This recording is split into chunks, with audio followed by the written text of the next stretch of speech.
Social distancing का पालन करें, हाथ बार बार धोएं और जो भी प्रिकॉशन ले सकते हैं लें। आपकी जान हम सब लोगों के लिए बहुत कीमती है। सभी बुज़ुर्गों से मेरी हाथ जोड़ के अपील है।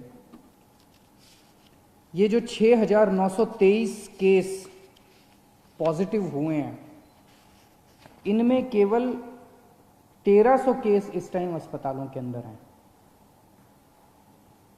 1476 केस केवल अभी अस्पतालों के अंदर हैं। लगभग मोटे मोटे तौर पे 7,000 केस मान लेते हैं पॉजिटिव हुए। 7,000 में से 1,500 के करीब केस जो हैं वो अस्पतालों के अंदर हैं।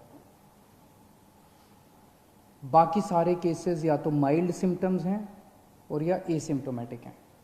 और ये 1,500 केस जो अस्पतालों में हैं, इनमें भी 91 केस ऐसे हैं जो आईसीयू में हैं और 27 केस ऐसे हैं जो वेंटिलेटर पे हैं। इनफैक्ट जो सीरियस केस हैं, एक एक केस पे मैं रोज़ नज़र रखता हूँ, रोज़ उनका पता करता हूँ कि क्या उनको कैसे बचाया जाए। किसी को मरने नहीं देना, अपने को कोशिश ये करनी है कि सब लोग सही सलामत जिंदा ठीक होकर अपने घर लौटें। तो हम ये देख रहे हैं कि अधिकतर केस जो है वो माइल्ड या एसिम्टोमेटिक है। लगभग 75% के करीब केसेस एसिम्टोमेटिक या माइल्ड केसेस हैं। उनका अब केंद्र सरकार ने आदेश निकाले हैं कि उनका इलाज अगर हम चाहें तो उनके घर पे भी हो सकता है, उनको अस्पतालों में आने की ज़रूरत नहीं है। उसका अब हम लोगों ने इंतजाम किया है। जो लोग एसिम्टोमेटिक होते हैं, जो लोग माइल्ड सिम्टम वाले होते हैं, जिनको थोड़ा सा बुखार है, थोड़ा सा खांसी है, ज़्यादा दिक्कत नहीं है, उन सब लोगों के घर पे इलाज का हमने इंतजाम किया है।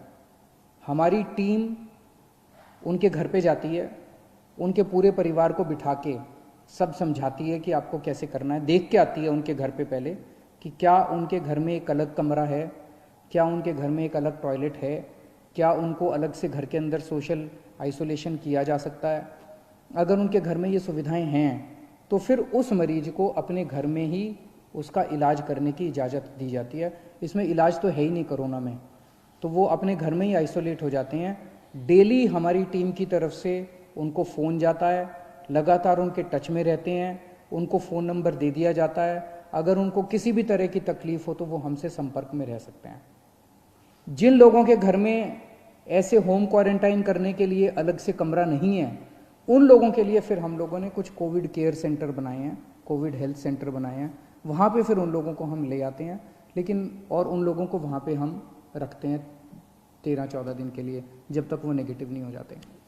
तो ऐसे कम लोग हैं जो कि सीरियस हैं और ऐसे बहुत कम लोग हैं जो कि जिनकी डेथ हो रही है। एम्बुलेंसेस की थोड़ी दिक्कत हो रही थी।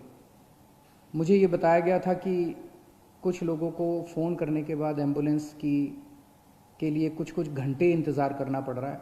कल हम लोगों ने आदेश निकाल के, सरकारी एम्बुलेंस तो थी हमारे पास, हमने कई सारी प्राइवेट अस्पतालों की एम्बुलेंस भी सरकारी सेवा में रिक्विजिशन कर ली है। इसका मतलब ये नहीं है कि वो अपने अस्पतालों के लिए काम नहीं करेगी। जो एम्बुलेंस प्राइवेट में थी और जो एम्बुलेंस प्राइवेट अस्पतालों की थी वो वहाँ काम करती रहेंगी, लेकिन अगर उनको फ़ोन जाता है और कोई ड्यूटी सरकारी दी जाती है तो उनको वो सरकारी ड्यूटी भी करनी पड़ेगी। ये आदेश निकाल दिए गए हैं।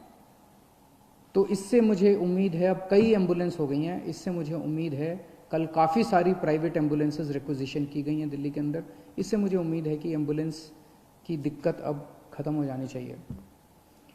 हमारे बहुत सारे ये जो कोविड की लड़ाई है, ये लड़ाई हमारे डॉक्टर्स लड़ रहे हैं, हमारे नर्सेज लड़ रहे हैं, पुलिस के लोग लड़ रहे हैं, सिविल डिफेंस वॉलंटियर्स लड़ रहे हैं, हमारे बहुत सारे टीचर्स हैं जो लगे हुए हैं, हमारे बहुत सारे आंगनवाड़ी वाले, आशा वर्कर्स हैं, बहुत सारे लोग हैं जो फ्रंट लाइन पे लड़ रहे हैं और वो अपनी एक तरह से मेहनत कर रहे हैं, जान जोखिम में डाल रहे हैं। हमारा फ़र्ज़ बनता है कि इनके लिए हम जो कुछ कर सकते हैं करें, और अभी तक कर भी रहे हैं हम लोग। दिल्ली सरकार उसके बारे में बहुत संवेदनशील है और समय समय पे जो भी हो सकता है हम करते हैं।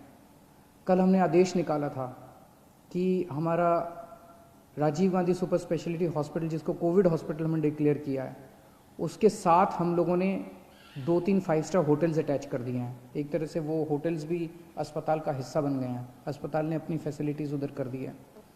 तो अगर कोई भी कोविड वॉरियर, कोई डॉक्टर, कोई नर्स, कोई टीचर, कोई सिविल डिफेंस वॉलंटियर, इस किस्म के हमारे लोग, अगर कोई भी कोविड वॉरियर बीमार पड़ता है, कोविड हो जाता है उसको, तो उसका इलाज करने के लिए हमने अच्छी व्यवस्था करने के लिए 5 स्टार होटल्स में उसकी व्यवस्था की है। बताइए क्या गलत किया? मुझे तो लगता है कि हमें करना चाहिए, उनके लिए जो कुछ भी कर सकते हैं करना चाहिए। वो रात दिन 24 घंटे हमारे लिए मेहनत कर रहे हैं, अपनी जान दांव पे लगा के कर रहे हैं। उनको कोविड हो सकता है, अगर उनको कोविड हो जाए तो उनको ठीक करने की जिम्मेदारी तो हमारी है ना, फिर पूरे समाज की है, पूरे देश की है।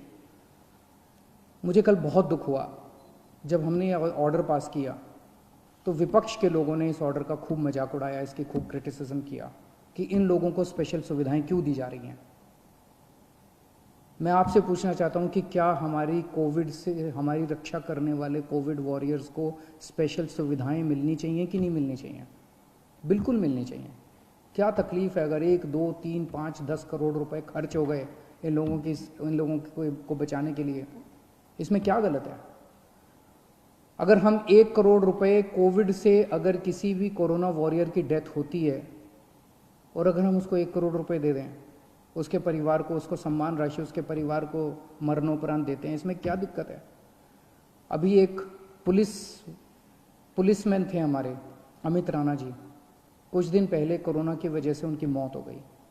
कोरोना से लड़ते लड़ते उनकी मौत हो गई। हमारी रक्षा कर रहे थे। उनके परिवार के लिए मैंने 1 करोड़ रुपए की ऐलान किया, सम्मान राशि का ऐलान किया। इसमें विपक्ष को क्यों तकलीफ है?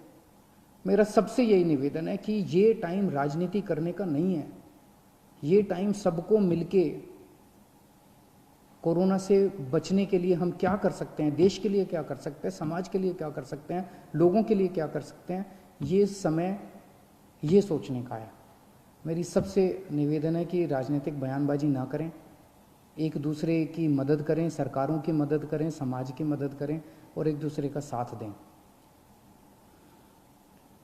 मैं देख रहा हूं कि अभी भी मैं सोशल मीडिया पे देखता हूं, इधर उधर देखता हूं कि प्रवासी मजदूर अभी भी सड़कों के ऊपर बड़ी तादाद के अंदर एक जगह से दूसरी जगह जाने की कोशिश कर रहे हैं। और जब उनकी हालत देखते हैं, उनके मैं इंटरव्यूज़ पढ़ता हूं, उनके बयान पढ़ता हूं, कई कई दिनों तक चल रहे हैं, पैरों में छाले पड़ गए हैं, कई कई दिनों तक कुछ भी नहीं खाया, घर से जो रोटियां लेके चले थे वो रोटियां ख़त्म हो गई हैं, रास्ते में कोई मदद करने वाला नहीं है। कई लोगों ने अपने कंधे के ऊपर अपने बच्चों को बिठाया होता है। एक आदमी देखा जो अपनी बूढ़ी माँ को अपने गोद में लेके पता नहीं कितने किलोमीटर चल चुका था। बहुत तकलीफ होती है। ऐसे लगता है जैसे पूरा का पूरा सिस्टम फेल हो गया, ऐसे लगता है कि हम सारी सरकारें जैसे फेल हो गई हैं।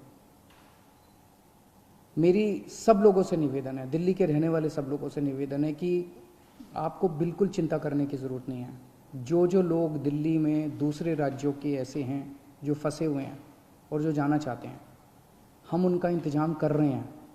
अभी तक हमने आपके खाने और रहने का इंतज़ाम किया हुआ था। मेरी आपसे निवेदन है, पहला निवेदन तो यह, दिल्ली छोड़ के मत जाइए।